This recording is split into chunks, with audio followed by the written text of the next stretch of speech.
Welcome back to Chicago Independent Television. During the holiday season, war was one of the least likely things people were thinking about.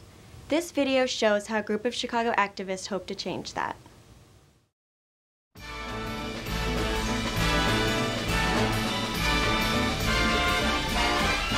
It's the most wonderful time. Christmas time, a time to spend with family, a time to spend shopping, and a time to spend feasting on delicious food.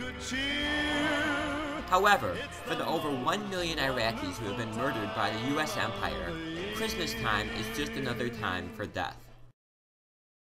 While you're shopping, bombs are dropping. It is for this reason why a group of about 40 activists withstood Chicago's frigid December weather to protest the United States' wars on the 60th anniversary of the Declaration of Human Rights. We're asking for there to be no more wars, especially since Obama's been elected, and there's this idea that he might be some kind of an anti-war candidate. We would like to make sure that is the truth. We need to hold to our principles, and if we're going to suggest to people that Obama's feet should be held to the fire, we need to hold our own feet to the fire. We're here today to protest Obama's pro-war policies, these wars of aggression in Afghanistan and Iraq. We're protesting the fact that Obama has stated that he's going to beef up the war in Afghanistan by several tens of thousands of troops. He's calling it the good war. If Barack Obama, as the president, takes 20,000 troops and redeploys them into Afghanistan, thereby escalating that war, that's wrong, and we're against it, because that is still an unjust war. It's still illegitimate. It's still immoral. I understand why people want to see something new and different, but that's an illusion.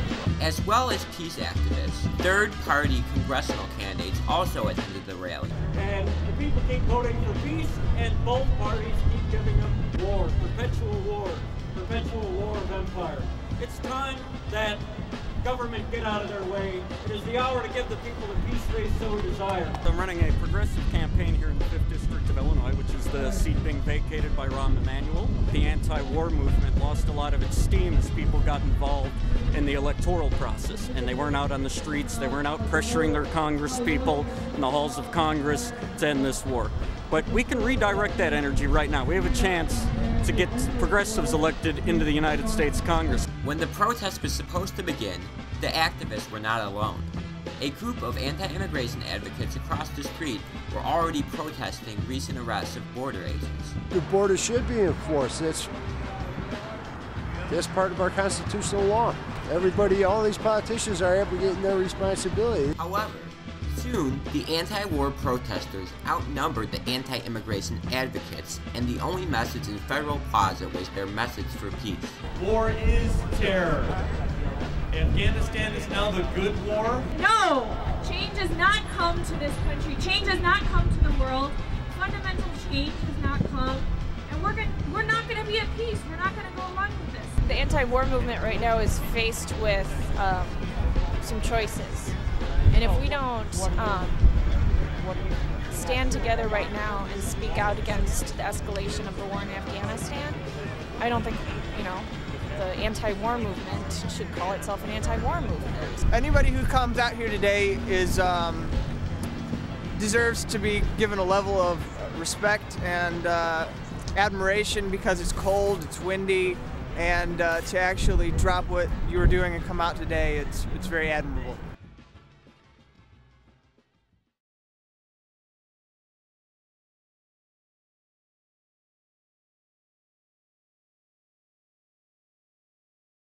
What would you do with $3 trillion? The $3 trillion shopping spree is your chance to find out. Want to reign over your own island nation? Go right ahead. Or maybe fund research that will cure a deadly disease. It's up to you.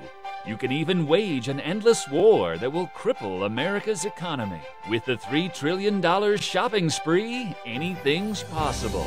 Bill in Los Angeles bought 100,000 luxury yachts, 20,000 sprawling estates, and 650,000 private islands. Mary in Michigan gave health care to all Americans and still had $2.8 trillion left over. George B. in Washington started an illegal war that resulted in 151,000 dead Iraqi civilians. Gary in Indiana bought 1.5 billion pounds of beluga caviar. Debbie in New York bought 500 schools in her home state and still had $2,987 billion left for school supplies. Donald R. in Arlington, Virginia destabilized an entire region and displaced 4 million innocent people. What will you do with $3 trillion? Go to www.3trillion.org and spend, spend, spend. Psst, do something.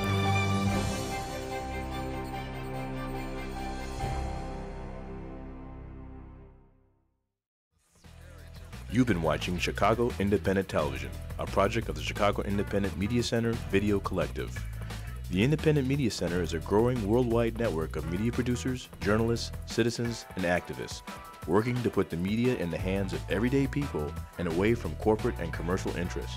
To learn more, visit our website at chicago.indymedia.org. There you can find out about upcoming Chicago area events and how to get involved in making your own media, including how to help make this very TV show. Thanks for watching. See you next time.